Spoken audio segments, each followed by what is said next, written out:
Hey everyone, I hope you're having a great day. I wanted to get on here today and talk a little bit about why it's important to really take your time and get to know someone before entering into a serious committed relationship. When we, whether we be a male or female, decide to become intimate with someone, it's important that we do our due diligence. There are a lot of messages in society and a lot of messages in the media that don't tell you that that's necessary or really important. And that really concerns me because that sort of rhetoric, when we teach that, thought process to children and then they grow up into teenage and adulthood, that is extremely dangerous. It's very risky, not only from a health standpoint, but definitely from a safety standpoint. When you don't take the time to really get to know a potential intimate partner, not only are you putting yourself at risk for any number of abuses, but you are also disrespecting the temple that God has given you, which is your body.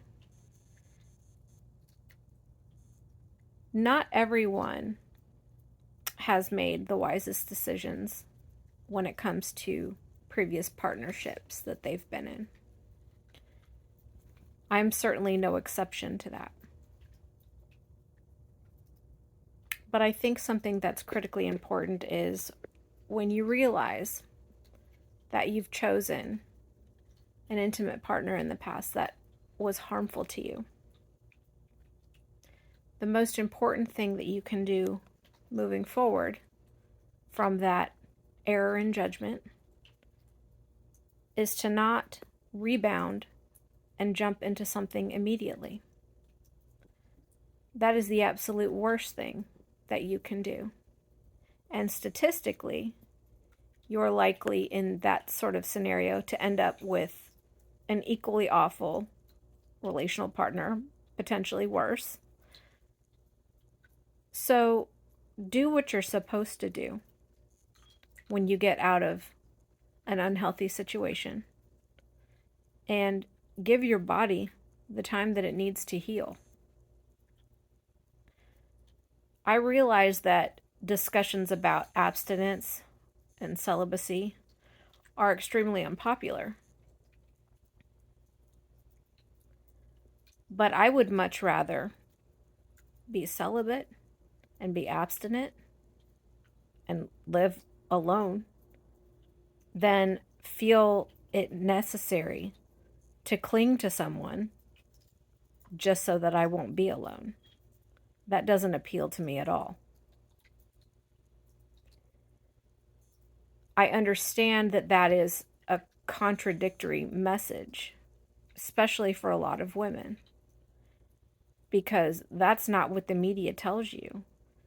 The media tells you that you should be empowered to go out there and do whatever you want and not really think about the consequences of your actions.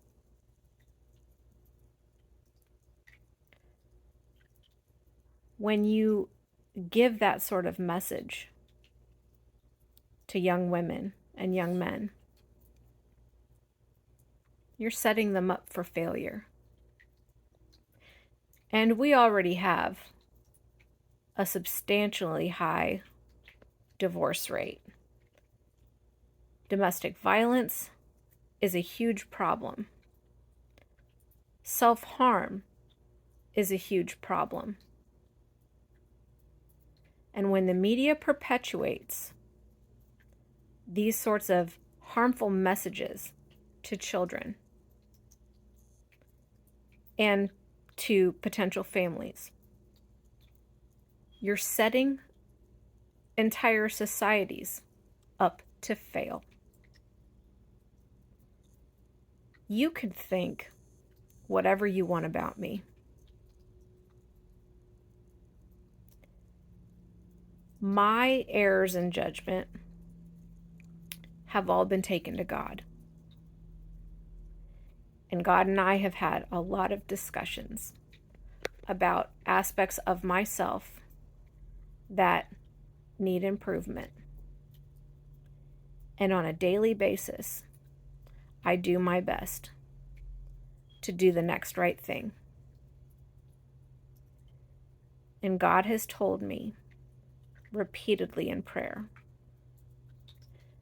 that I'm a good person and that I'm forgiven for my mistakes. So if you believe that you're entitled to judge me, congratulations. Your arrogance is so out of control that you believe that your position of judgment is above God's. May He have mercy on you. God bless.